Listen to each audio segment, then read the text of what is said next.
Thank you very much, ladies and gentlemen, and welcome to the Literalist reactions. I hope you get a kick out of watching it. Welcome to another Literalist reaction video. I'm Dave. With me, as always, my good buddy, John Doe. Oh, Johnny. Oh, Johnny. What do we got today? Oh, Dave. Computer problems, Dave. It's been a struggle. Yes, it has. And I think I know the reason, and I have found our savior. Is it yes? It is yes, and it's the song called Machine Messiah. So I figure, since you and I are both having our issues with technology today, we could certainly use a Machine Messiah right now. Oh, if only. Oh, if only. And this is the most requested yes song from our subscribers in the comments section. Yeah. Okay. I mean, in that case, I really look forward to it. I've started to always pretty much look forward to whatever weird stuff you play me, weird and or not. Various, I'd say it's a spectrum of strange some days. So today, I think a song named Machine Messiah is kind of right up our alley. So let's just get into it. Yeah, man. It's got to fade in. Oh, it certainly does have a slow fade.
All right.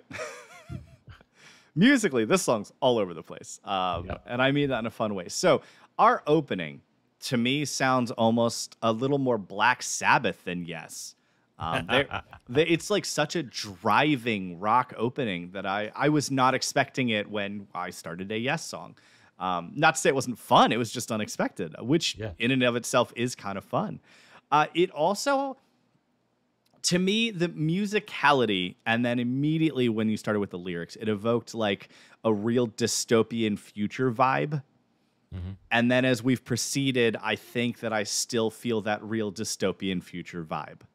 I think we started with a very familiar, like the passage of time reference.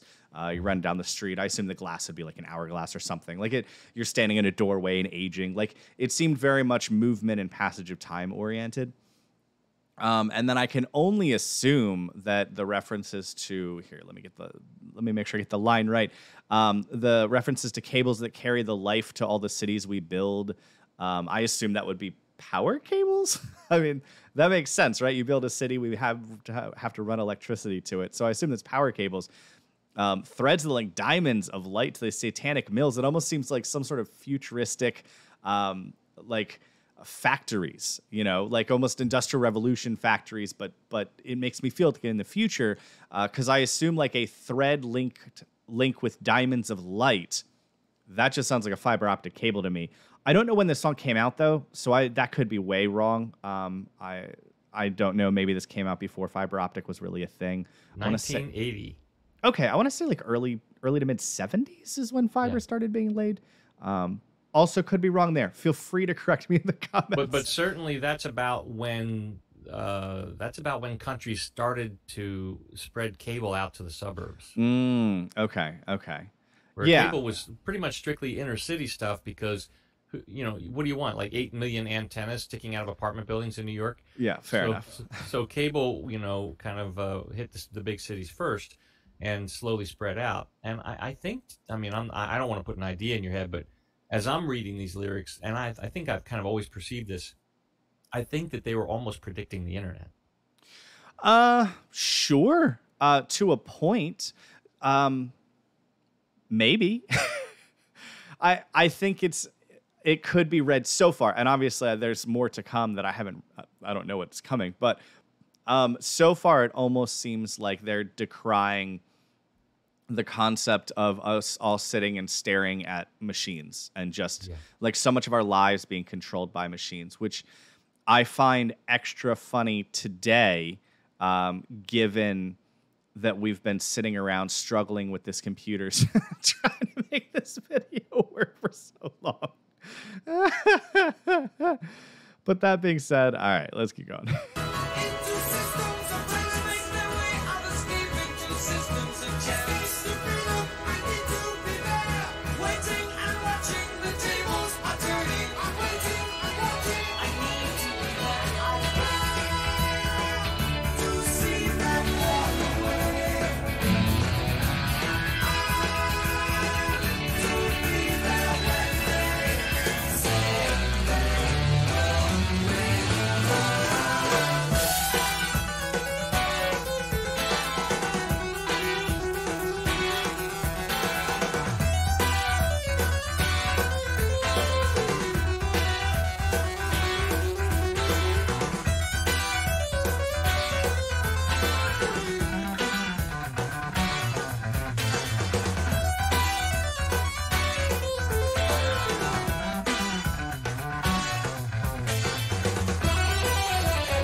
Appreciate Chris Squire's bass work in this song.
All right, I feel like I have to address a couple things here.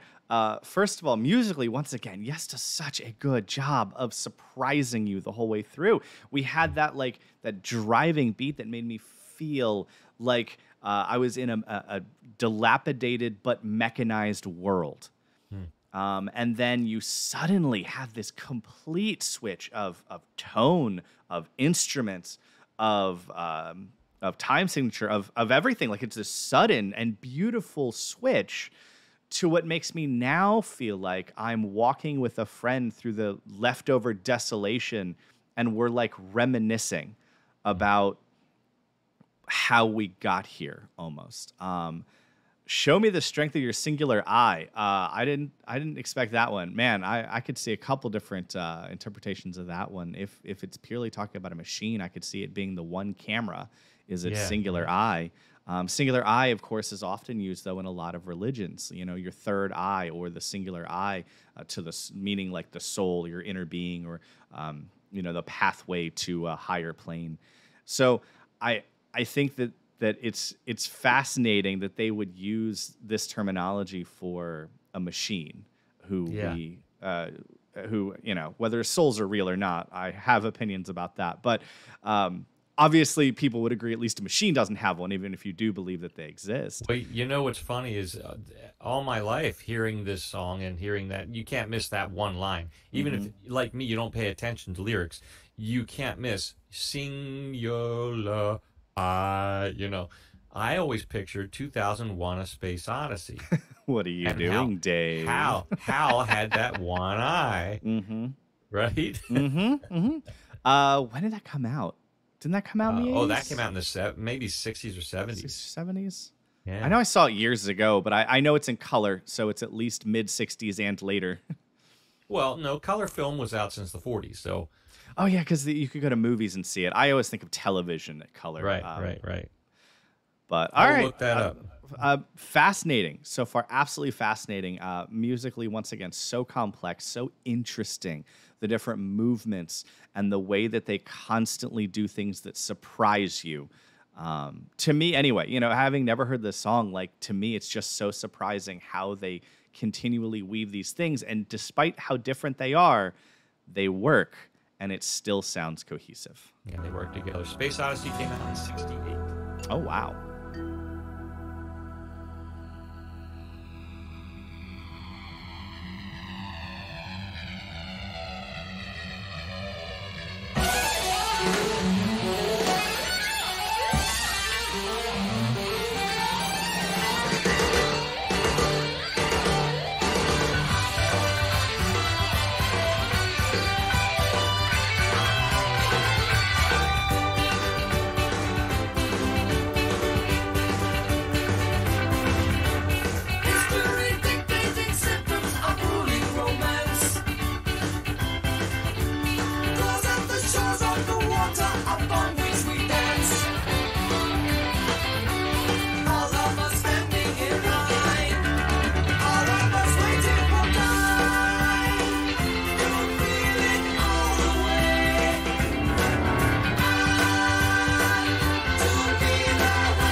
I have to pause for just a second. I think everything that just happened was so beautiful. So when the instrumental started, the previous one, not this one, suddenly I felt hope. Like the music itself said, we're not sad anymore. Yeah. We want to feed you a nugget of hope. And then the lyrics started talking about, we finally unlearned our lessons. We finally started to make a change. We've seen the error of our ways. Like we felt hope musically, and then we talked about hope for a better future lyrically. And then we moved to this current instrumental, and we kept the hope going until we started to transition back into a dystopian feel. And it's incredible to me that this isn't just they wrote some lyrics and they wrote an interesting song from a word perspective. They wrote music that flawlessly made you feel the emotion and then introduced the lyrics that go with that emotion. That is just a level of skill and understanding of how music affects us that if I had a hat, I have to take it off. Like, that is incredible to me, how they have woven the tapestry of this entire thing musically and lyrically. I completely agree with you, Dave.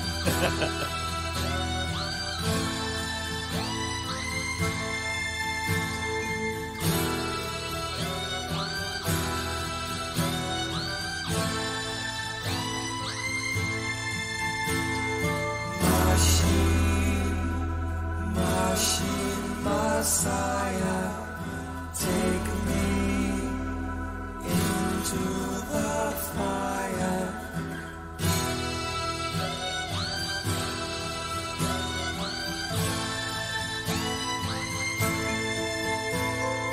Hold me, machine Messiah, and show me the strength of your singular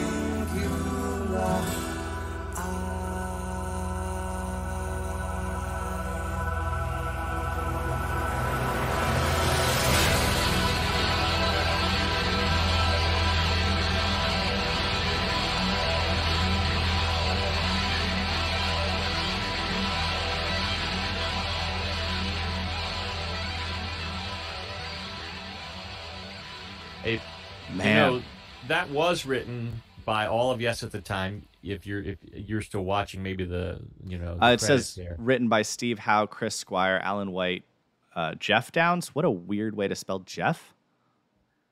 That's the British way to spell Geoff. Trevor Horn. That's what it says. Now, what would have been proper would be to really say that was Trevor Horn wrote the bones of the song. Alan White, in a rare move, stepped up really to the forefront and did the design of the rhythm, structure, and rhythm of that song.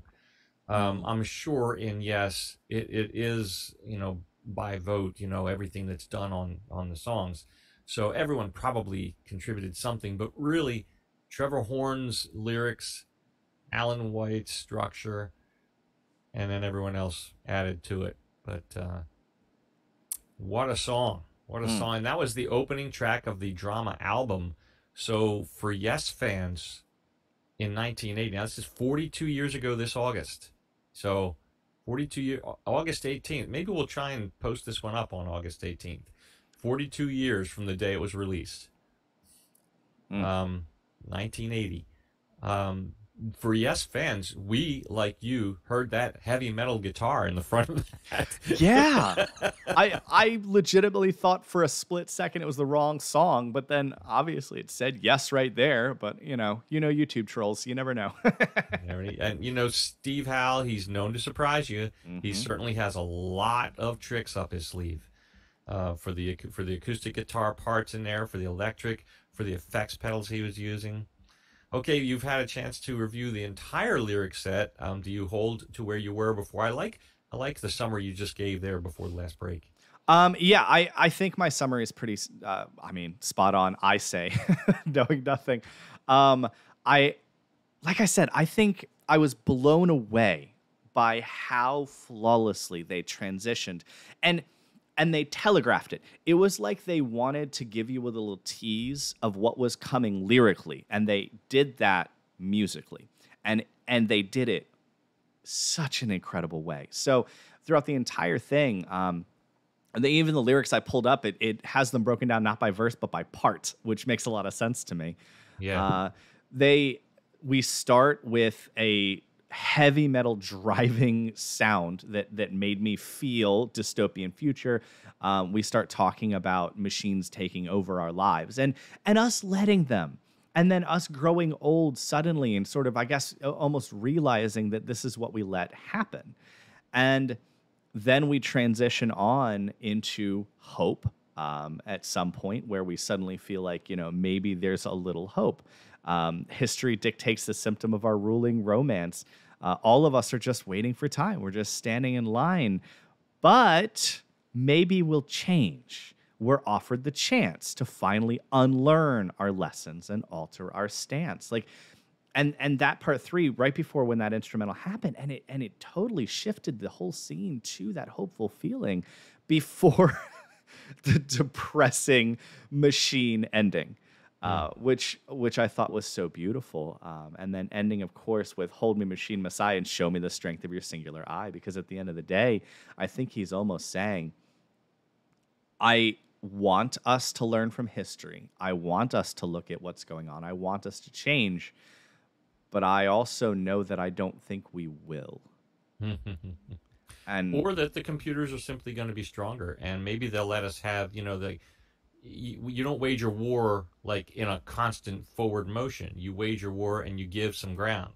And sometimes giving ground is a strategy to take more back. Sometimes. I think you just unplug it. I mean, I think that's the secret to beating a computer. I don't think it's... Tell that to the Terminator, Dave. But overall, incredible. And I'm torn because I absolutely want to listen to the song again. I think, musically and lyrically, it's incredible. It's honestly one of my favorite Yes songs, if not my favorite Yes song you've played me yet, John. Wow. I unabashedly say that. I sincerely think this is my favorite Yes song I've heard so far. Most awesome. But I don't know if I want it to pop up on a random playlist. Okay. Because the changes are too, I don't know, too changey? What's the word I'm looking for? No, too dynamic? No, that's not right. Yeah. No, because I think that this song, I think that they did such an incredible job of taking the lyrics and taking the story. actual, and the actual music, and feeding you this deep emotion to carry you through the entirety of the song, that I think that is worth your time. And I don't think it's one of those things I would want to just pop up in the background while I was doing stuff. I get you. You're saying it's not for passive listening. Mm-hmm. It is not for passive background listening. I think this song is for putting on headphones / good speakers and just feeling it. Allowing yourself to go on the emotional journey that was created for you to partake in. Which is honestly the single best way to listen to Yes music. There's my hot take, John. Thank you to any of you who suggested that one. That is my favorite Yes song I have heard so far. Mind you, very small pool to pull from there. Right there. Yeah, so far. I think that was number 7 for us on the Yes train. And trust me, we're going to go back and hit some of those first Yes songs back when keyboards made you think of nothing but bad 70s and 80s science fiction. I've gotten over it. We're going to have to revisit some of those songs that you heard then once we get some more Yes under your belt moving forward and see how maybe your opinion of those songs maybe has been altered. Hey, my opinions are usually trash, and I don't see why this channel should be any different. Dave, and on that note, I'll catch you on the flip side. Thank you very much, ladies and gentlemen, and welcome to the... Literalist Reactions. I hope you get a kick out of watching it.